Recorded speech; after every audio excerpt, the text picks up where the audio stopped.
اس سے پہلے آیت سورہ بقرہ کی جس آیت کریمہ کا خلاصہ پیش کیا گیا اس کے اندر ایلا کا مسئلہ بیان کیا گیا۔ ابھی اپنے سامنے جو آیت کریمہ ہے، اس آیت کریمہ کے نزول کے تعلق سے ایک صحابیہ ہے جن کا نام حضرت اسماء بنت یزید رضی اللہ تعالی عنہ ہے۔ یہ فرماتی ہیں ابھی تک اللہ تبارک و تعالیٰ نے عدت کا حکم نازل نہیں فرمایا تھا، اور زمانے جاہلیت میں عرب شریف کے اندر عدت کے تعلق سے کوئی قانون بھی نہیں بنا تھا۔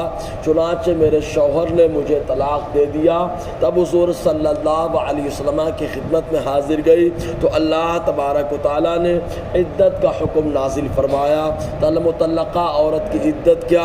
تو اللہ تبارک و تعالیٰ نے اس سلسلے میں ارشاد فرمایا مطلقہ عورت کے لیے جو عدت ہے وہ 3 قروء ہے، یعنی 3 حیض کہلاتا ہے۔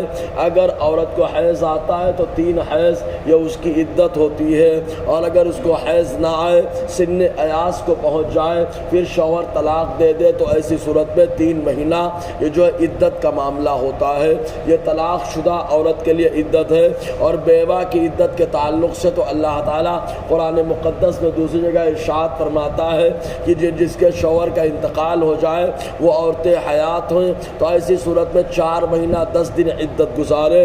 اور اسی طریقے سے اللہ تبارک و تعالیٰ نے وہ عورت جس کے پیٹ میں بچہ ہو اور اس کے شوہر نے اس کو طلاق دے دیا، اب وہ کیا کرے؟ تو اللہ تعالیٰ فرماتا ہے وَأُولَاتِ الْأَحْمَالِ أَن يَضَعْنَ حَمْلَهُنَّ، حمل والی عورتیں ان کی عدت یہ ہے کہ بچے کو جنم دے، بچے کی پیدائش ہو جائے، جیسے بچے کی پیدائش ہوگی عدت پوری ہو جائے گی۔ تو اللہ تبارک و تعالیٰ ارشاد فرماتا ہے والمطلقات، اور طلاق شدہ عورتیں یتربصن، انتظار کریں، بانفسہن، اپنی ذات کے تعلق سے، 3 قروء، 3 قروء تک۔ اب یہاں پر 3-4 لفظ قابل غور۔ پہلے یہ کہ طلاق شدہ، تو طلاق کا جو معاملہ ہے بڑے وسیع مسائل ہیں اس کے، بس آسانی کے ساتھ یہ سمجھا جا سکتا ہے کہ 2 طرح کی طلاق شروع میں ہوتی ہے۔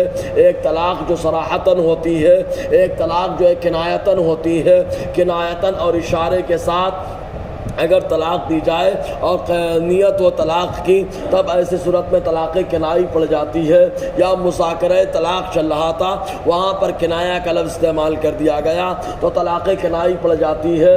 اور طلاق صریح پھر یہ الگ اس کی صورتیں بنتی ہیں۔ طلاق صریح میں جو ہے پہلے تو ڈائریکٹ بیوی کو طلاق نہیں دی جائے گی، پہلے بیوی کو سمجھانے کا معاملہ درپیش ہوگا۔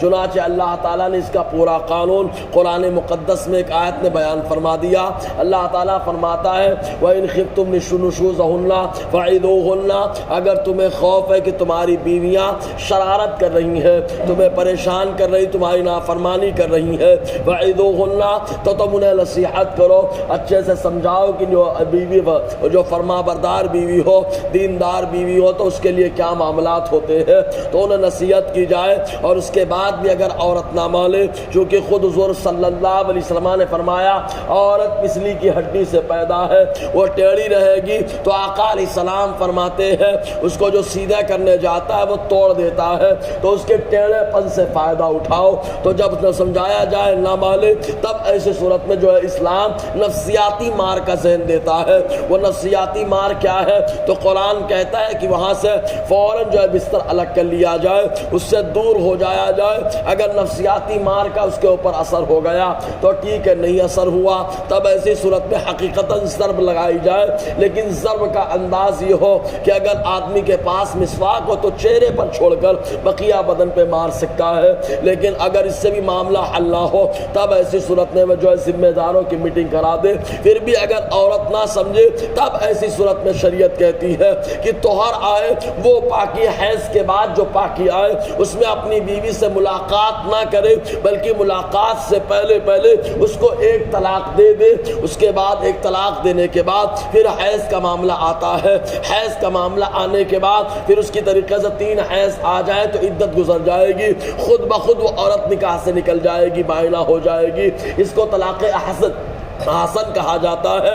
اور اگر یہی اسٹیپ تین مرتبہ اپنایا جائے کہ پہلے چاروں کام سمجھانا، اس سے معاملہ حل نہ ہو تو بستر الگ کرنا، اس سے بھی معاملہ حل نہ ہو تو مسواک سے مارنا، اس سے بھی حل نہ ہو تو ذمہ دار کی میٹنگ کرانا، اور اگر اس سے بھی معاملہ حل نہ ہو تو جو ہے طہارت اور پاکیزی کے اندر آدمی اپنی بیوی کو جو ہے ملاقات اور ہم بستر ہونے سے پہلے ایک طلاق دے دے، اور اس کے بعد اگر اس کو نہ سمجھ میں آئے تب ایسی صورت میں پھر 4 مرتبہ اس کو سمجھائے، اگر سمجھ میں آئے تو ٹھیک ہے، نہیں سمجھ میں آتا ہے تب ایسی صورت میں پھر پاکیزگی میں ملاقات سے پہلے دوسری طلاق دے دے، پھر اس کے بعد اگر اس کو نہ سمجھ میں آئے تب ایسی صورت میں تیسری طلاق دے دے، یہ طلاق احسن کہلاتی ہے۔ تو اللہ تبارک و تعالیٰ نے الگ الگ قانون رکھے ہیں۔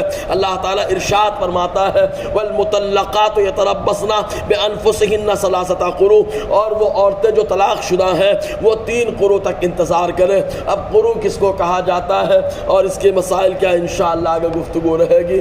اللہ تعالیٰ ہم سب کو فیضان قرآن برکات قرآن سے مالا مال فرمائے۔